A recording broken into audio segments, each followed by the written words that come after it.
Hi, in this video, I'm going to teach you the concept of logarithmic inequalities and on how we solve them.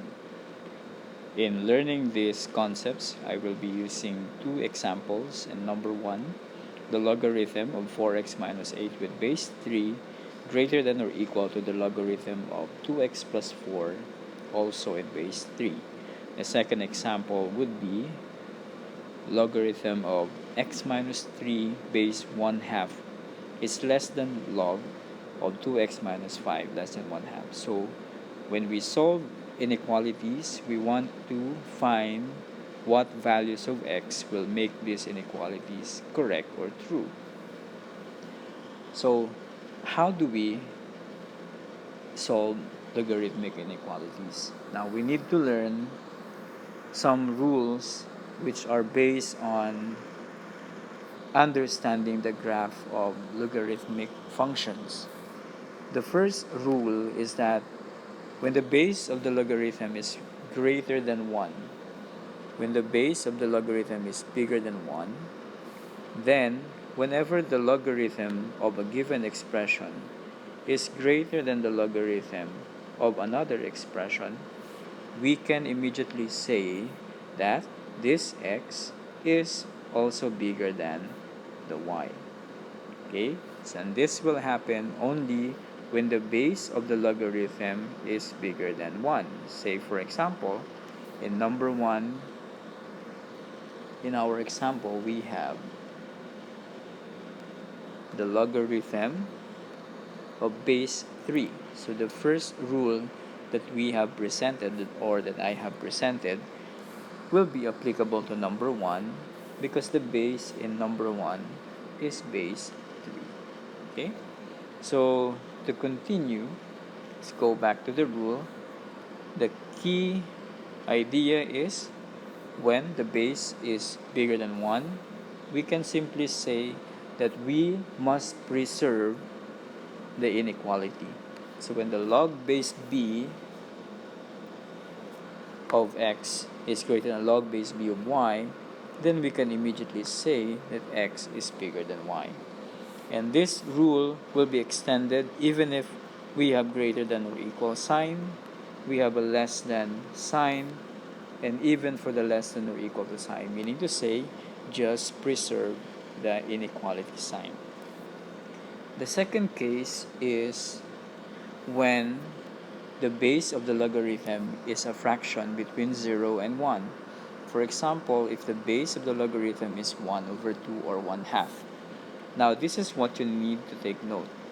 If the logarithm, say the same situation, the logarithm of base b with x is greater than log of y with a base b, so it's greater than, but the base is less than 1 and greater than 0, then as you can see, the conclusion will be that this x should now be less than or equal to y. Okay, so if we have to understand that in simple terms or simple words, is that when the base is between 0 and 1, the inequality will be reversed, okay, or the sign will be reversed. Okay, now let's take, so these two will be our guiding rules whenever we solve logarithmic inequalities. Okay, so all we have to do is to check what is the base of the logarithms. Is it bigger than 1, or is it a number or a fraction less than 1 or greater than 0, or meaning to say between 0 and 1.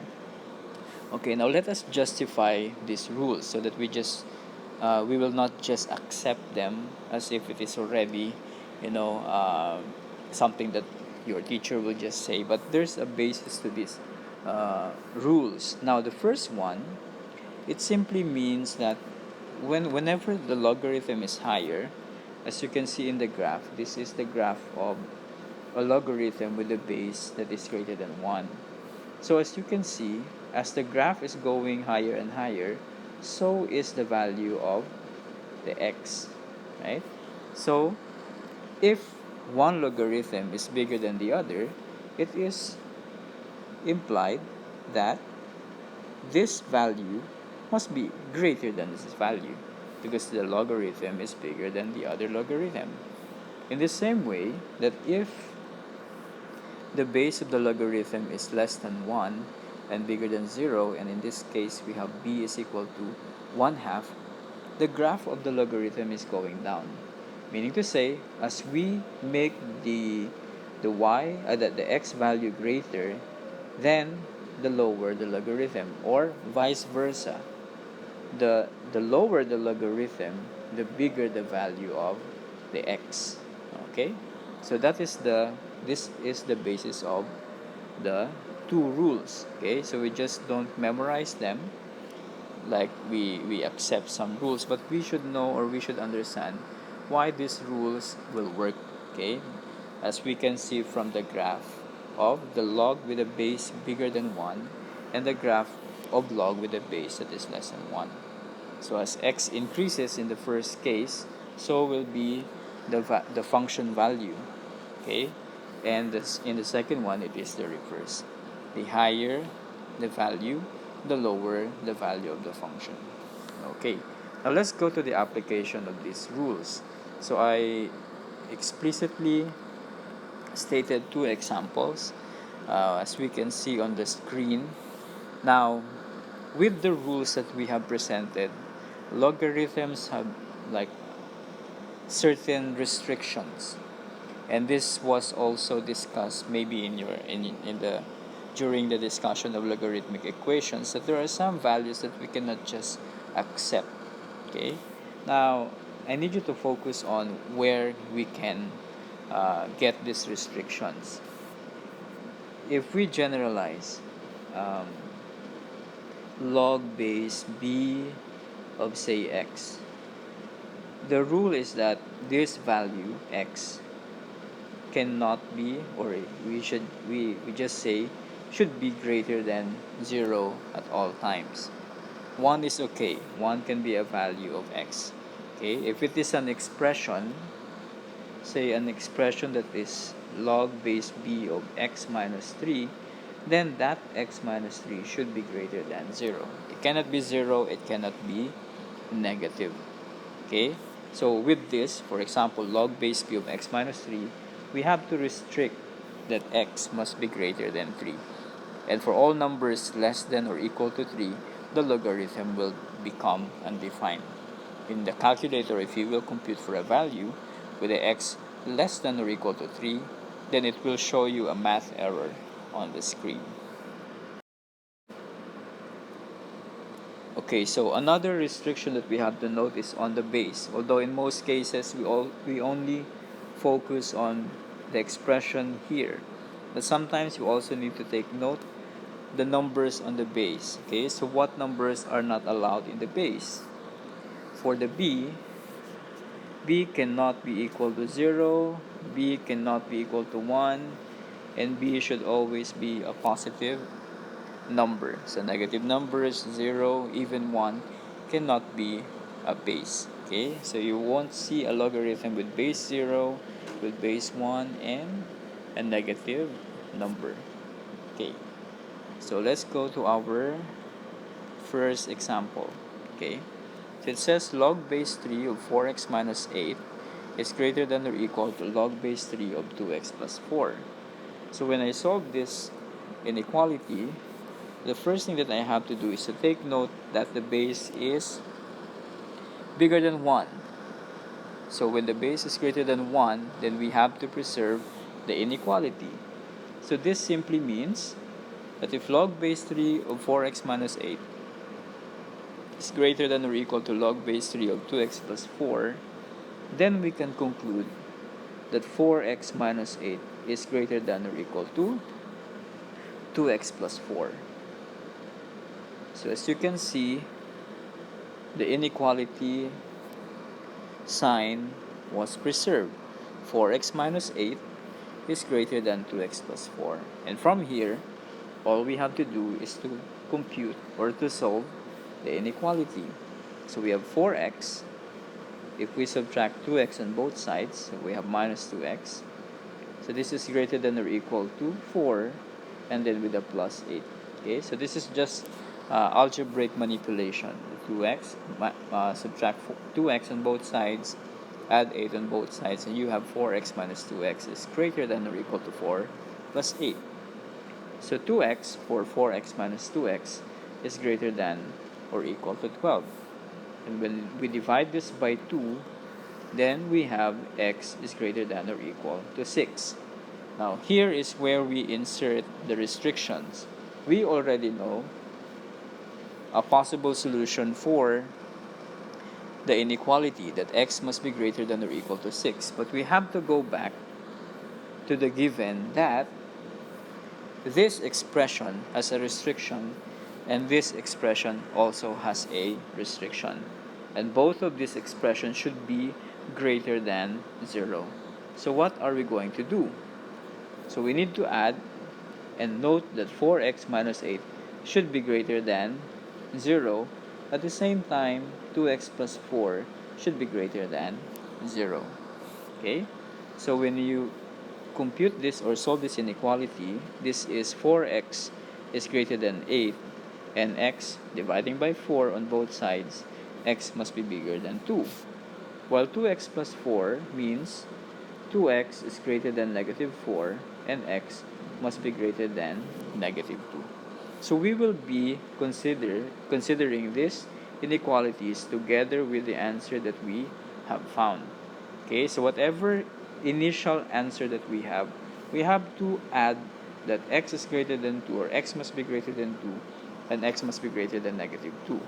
Now to easily see this, all you have to do is to construct a number line inputting all the numbers that are mentioned in the inequalities.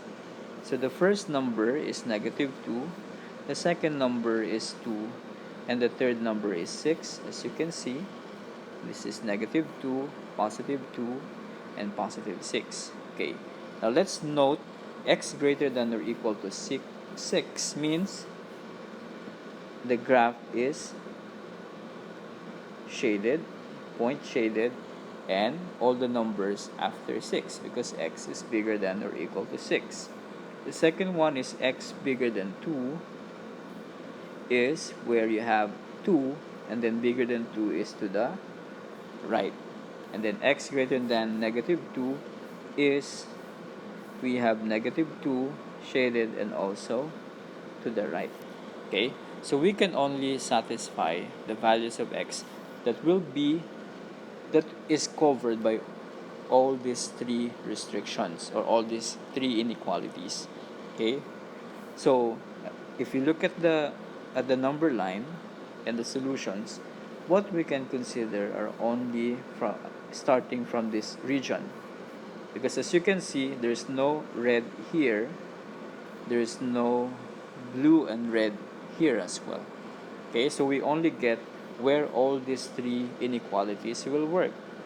Okay, actually there's an easier way of doing that, so simply get the smallest of the three, and the smallest of the three is the one wherein x is bigger than or equal to 6, because it is already restricting you only from 6, not numbers smaller than 6.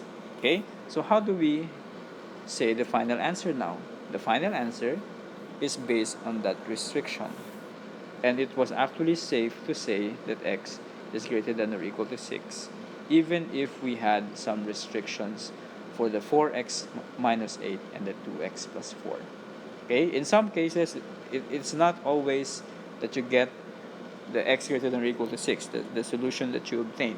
Sometimes that can change, but we really have to check. Okay, so that's how you use the restrictions on the expression.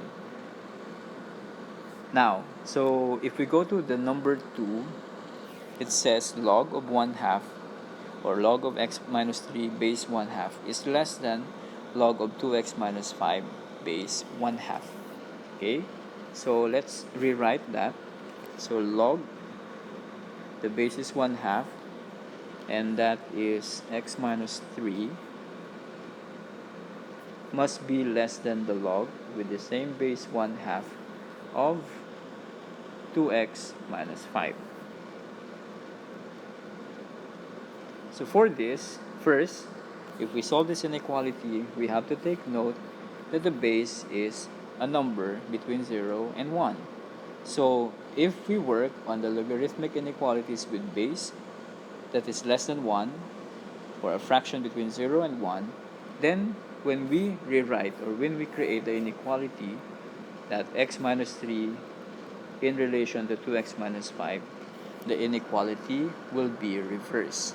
And from here, this is where we work on finding the solution by just simply solving this inequality. So x minus 3 greater than 2x minus 5, if you will be adding 5 on both sides, it's like they say you just move it, but we're basically adding 5 on both sides. So we have 2x and x plus 2, and then subtracting x on both sides, we have 2 is greater than 2x minus x, or simply x. If we rewrite this inequality, this would mean x. So take note, it's pointing on the x. So x still pointing on the x. So x is less than 2. So initially, this is the solution. But again, we have to take note what are the restrictions. Okay, you have two expressions to note, x minus 3 and 2x minus 5. So combining, so x minus 3 and 2x minus 5, by logarithmic restrictions, x minus 3 should be positive or greater than 0, and 2x minus 5 should be greater than 0. So this means x is bigger than 3, this means x bigger than 5, or x is bigger than 5 over 2, or 2.5. Okay? So when we find the solution, we plot all these inequalities with the numbers that we or that are related to the inequalities, namely 2, 2.5, and 3. So we list down 2, 2.5, and 3. The first case is x less than 2. So the value that we need should be less than 2. So we have a circle and then going to the left. X bigger than 3 is the circle on 3 and going to the right. X bigger than 2.5, starting from 2.5 and then to the right. Okay, now this can be tricky. Okay, remember what I've said, that the only solution to this logarithmic inequality is that portion in which all the three will cover. Okay, now as you can see, there is no portion wherein the three inequalities will cover. Like you don't see the three lines together on an area. Like in this side, only x bigger than 2.5 and x bigger than 3. On the other side, only x less than 2 is the solution. Okay? So even if we were able to solve that x is less than 2 while performing the rule, okay, that set this up to x minus 3 greater than 2x minus 5, in the end, this inequality has no solution. Okay? So it has no solution, meaning to say there is no single x that will work. That if you substitute the number that x on this inequality, the inequality will be less than. It will never work. No x can make this logarithm on the other side, on the left side, be less than this. Okay, say for instance, if we choose the x to be 10, okay, so if x is equal to 10, then log base of 1/2 of x minus 3, so that's 10 minus 3, we will be comparing this to log base 1/2 of, that's 2x minus 5, so we have 2 times 10 minus 5, 2 times 10 minus 5, and if we simplify, this means log base 1/2 of 7 comparing to log base 1/2 of 2 times 10 minus 5 is 15. Okay? Without the inequality sign, we know that the correct value should be log half of 7 must be bigger than, because the base is 1/2. The smaller the value, the bigger the log. Remember the graph of the log? It's going down. So when as the x value, this value gets bigger, then the logarithm will be smaller. Okay? So 7, so the log base 1/2 of 7 must be bigger than log base 1/2 of 15. Okay? But in the inequality, what we were trying to come up is that the logarithm must be less than. Okay? And you can try different numbers. Okay? They will never work. Okay? It will give you a greater than instead of a less than. Okay? So when you check the numbers, so nothing can make the inequality a true inequality. Okay? So those are the key points, because sometimes logarithmic equations and inequalities can be too sensitive in terms of what values of x you can accept. Okay, so just to summarize, in solving logarithmic inequalities, you need to take note of these rules, especially when you have to check the base first, and then to know how do you set up the inequality. And then in the end, you always have to check what are the restrictions for these logarithmic expressions. That even if you get an initial answer, it doesn't mean that that will be your final answer. And that can be identified, like the solution can be identified with the help of making some number lines and plotting the solutions for each inequality. Okay, so it's a long video, I know, but you can actually skip video parts of the videos whenever you review this video, so that you don't need to consume all this 22 or 23 minutes for this video. Okay, but I hope after watching this, you already have an idea or an understanding on how to work on logarithmic inequalities. We only just had 2 examples, and there can be other cases, but at least you should know the basic ideas on how to solve logarithmic inequalities. Okay, that's it.